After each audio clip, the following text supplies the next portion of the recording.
Hi hello నమస్తే welcome to our channel couple cooking YT.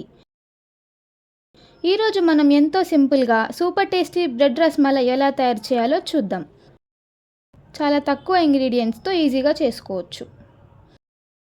ఈ sweet కోసం ముందుగా 5 బ్రెడ్ స్లైసెస్ తీసుకొని ఎడ్జెస్ కట్ చేసుకోవాలి. ఎడ్జెస్ కట్ చేసుకోకపోతే ఆ బ్రౌన్ పార్ట్ వల్ల స్వీట్ టేస్ట్ మారిపోతుంది. అందుకని ఎడ్జెస్ కట్ చేసుకొని తీసుకుంటే మంచిది. తర్వాత బ్రెడ్ని పీసెస్ లాగా మీకు నచ్చిన షేప్లో కట్ చేసుకొని పక్కన పెట్టుకోవాలి. ఇప్పుడు ఒక ప్యాన్లో డీప్ ఫ్రైకి సరిపడా ఆయిల్ పోసుకొని కట్ చేసుకున్న బ్రెడ్ పీసెస్ వేసి బ్రౌన్ కలర్ వచ్చేంత వరకు ఫ్రై చేసుకోవాలి.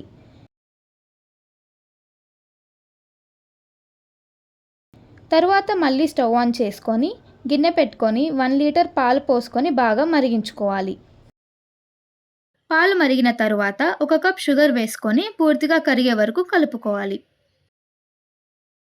1/2 టీ స్పూన్ ఇలాచీ పౌడర్,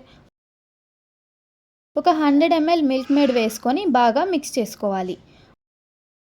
ఉంటే కొంచెం కుంకుమ పువ్వు వేసుకోండి. నేను చిటికెడు సాఫ్రాన్ కలర్ వేశాను.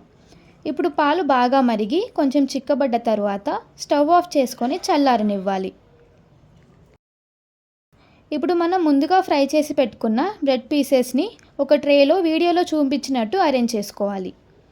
ఇప్పుడు మనం రెడీ చేసి పెట్టుకున్న రస్మలైని బ్రెడ్ మీద పోసుకోవాలి.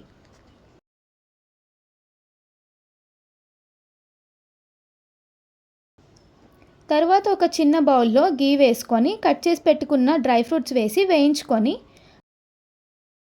బ్రెడ్ పీసెస్ మీద గార్నిష్ చేసుకుంటే సూపర్ టేస్టీగా ఉండే బ్రెడ్ రస్మలై రెడీ. మా రెసిపీ మీకు నచ్చినట్టయితే ఈ వీడియోని లైక్ చేసి ఫ్రెండ్స్ అండ్ ఫ్యామిలీకి షేర్ చేయండి. మీరు కూడా ఈ రెసిపీని ట్రై చేసి టేస్ట్ ఎలా ఉందో కామెంట్ చేయండి. Thank you for watching.